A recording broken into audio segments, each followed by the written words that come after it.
Det er ganske stort omfang, det er et veldig stort prosjekt. Minst like mye en konsert som det er en forestilling. Jeg håper at de får en opplevelse de ikke har hatt før, egentlig.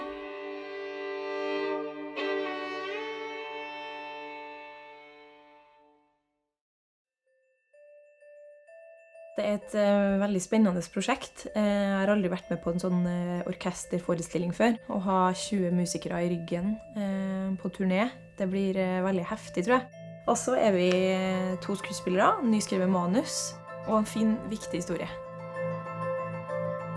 Hensikten er også å få ut musikk i et klassisk format til barn og unge. Kanskje på en måte de ikke har sett før.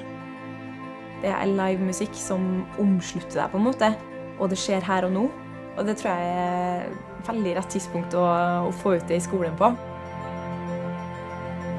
Det jeg håper er jo at barn og unge opplever at klassisk musikk er et interessant kunstuttrykk for dem også.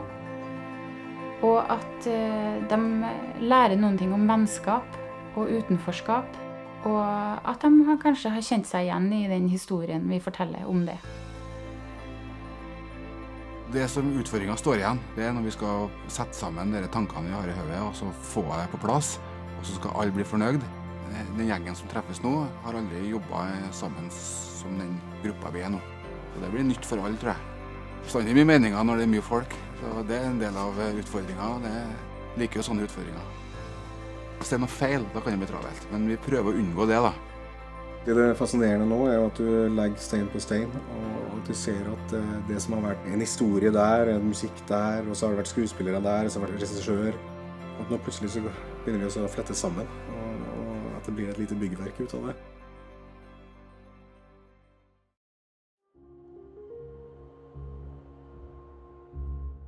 Jeg håper at de som kommer for å høre og se på det her får med seg en tanke om at det er viktig å være et godt medmenneske.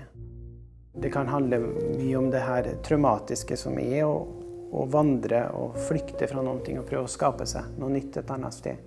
Og være usikker på sin identitet, hvem man er. Og det er jo litt sånn musikken har den kraften, hvor den kan snakke til oss universelt, og når ting ikke føles så greit, så kan det likevel være greit, på en måte.